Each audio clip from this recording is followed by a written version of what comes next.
Sekali lagi berikan tepuk tangan sorak-sorai bagi Tuhan Yesus. Amin. Selamat datang di Gereja Gibeon. Di sini bukan tempat untuk orang sempurna, tetapi semuanya kita disempurnakan karena kasih karunia Tuhan kita Yesus Kristus. Baik saudara, sebelum kita menyembah Tuhan lebih lagi, kita akan membaca pertanyaan katekismus di minggu ini. Kita sudah memasuki minggu yang ke-50 untuk pertanyaan katekismus reformasi.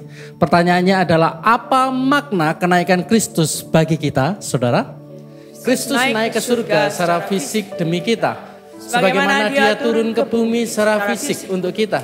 Dan sekarang dia menjadi pembela kita di hadapan Bapa, menyiapkan tempat bagi kita dan memberi kita Roh Kudus-Nya. Kita akan baca Roma pasal 8 ayat yang ke-33 sampai yang ke-34. Siapakah yang akan menghukum mereka? Kristus Yesus yang telah mati, bahkan lebih lagi yang telah bangkit, yang juga duduk di sebelah kanan Allah, yang malah menjadi pembela bagi kita. Silakan duduk kembali saudara. Saudara, banyak sekali orang Kristen yang jarang memaknai atau memperingati tentang kenaikan Yesus ke surga dibandingkan dengan peristiwa-peristiwa lainnya. Seperti kelahirannya, kematiannya, maupun kebangkitannya. Tetapi saudara, sebenarnya peristiwa kenaikan Yesus ke surga itu adalah peristiwa yang penting, sama seperti peristiwa-peristiwa yang lain. Dan hari ini kita belajar tentang makna daripada kenaikan Yesus ke surga. Yang pertama saudara, kenaikan Yesus ke surga itu menandakan tentang kemenangan Kristus atas maut. Maut tidak lagi berkuasa atas diri Yesus. Saudara, setelah dia bangkit dari kematian sampai hari ini, bahkan sampai selama-lamanya, Yesus tidak mati lagi. Maut tidak berkuasa lagi atas dirinya. Dan yang kedua, 2 minggu lalu kita sudah belajar bahwa pada waktu Yesus naik ke surga, itu menandakan bahwa dia telah menjadi raja di atas segala raja. Dia berkuasa atas segala sesuatu. Dia memiliki otoritas atas alam semesta ini. Di samping dia menjadi raja di atas segala raja, dia menjadi imam besar kita, menjadi imam agung kita yang mempersembahkan dirinya di hadapan Allah. Dan sebagai imam besar, sampai hari ini, Yesus bersyafaat untuk kita. Dan dia menjadi pembela kita di hadapan Bapa.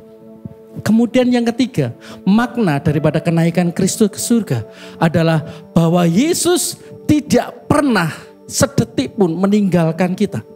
Setelah dia naik ke surga, dia mengirim Roh Kudus bagi kita. Roh Kudus membuat kita yang mati secara rohani.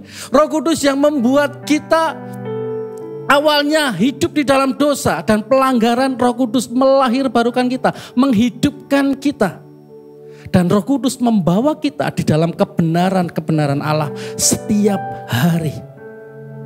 Bahkan setiap hari kita dipimpin oleh Roh Kudus untuk kita menjadi serupa dengan Yesus. Saudara, melalui kebenaran ini, setiap peristiwa yang dilalui oleh Yesus, dari kelahirannya ke dalam dunia ini, dari kematiannya di atas kayu salib, dari kebangkitannya dari kematian, bahkan pada waktu dia naik ke surga, itu semuanya dilakukan untuk kita. Itu adalah bukti kasih Tuhan kepada kita. Dan melalui kebenaran ini, tidak ada satu alasan apapun untuk kita meragukan penyertaan Tuhan di dalam setiap kehidupan kita. Seperti ayat firman Tuhan tadi yang kita baca.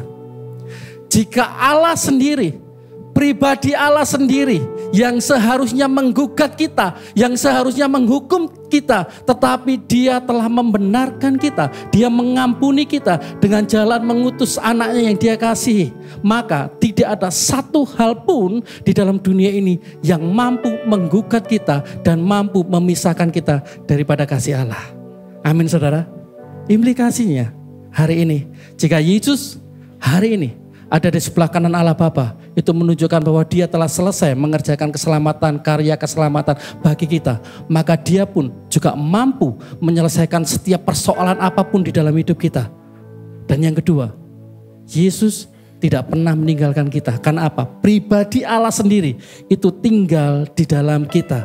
Roh Kudus membawa kita selalu di dalam pengenalan kita akan Kristus. Dan Roh Kudus memastikan semua peristiwa yang dilakukan Yesus dalam hidup kita tidak pernah gagal dalam hidup kita. Sampai kita ketemu dia kembali untuk pada waktu dia datang kedua kali.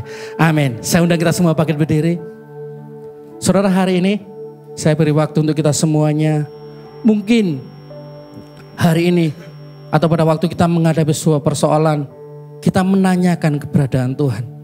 Kita meragukan penyertaan Tuhan. Tetapi melalui kebenaran katekismus hari ini, ingatlah bahwa Tuhan Yesus tidak pernah sedetik pun meninggalkan kita. Mari saya beri waktu untuk kita merenung dan kita minta ampun kepada Tuhan jika kita selama ini meragukan akan penyertaan Tuhan.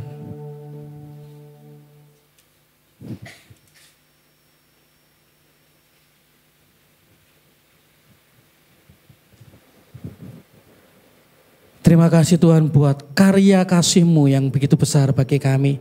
Setiap peristiwa yang Kau jalani itu menunjukkan kasih-Mu kepada kami. Dan hari ini kami minta ampun jika selama ini kami meragukan penyertaan Tuhan. Mungkin pada waktu kami menghadapi sebuah persoalan, kami merasa bahwa Engkau meninggalkan kami. Tetapi kebenaran hari ini menyatakan bahwa Engkau sedetik pun tidak pernah meninggalkan kami. Karena Engkau mengasihi kami. Terima kasih untuk karya salib-Mu yang menyelamatkan kami. Dalam nama Bapa, Putra, dan Roh Kudus. Haleluya. Amin.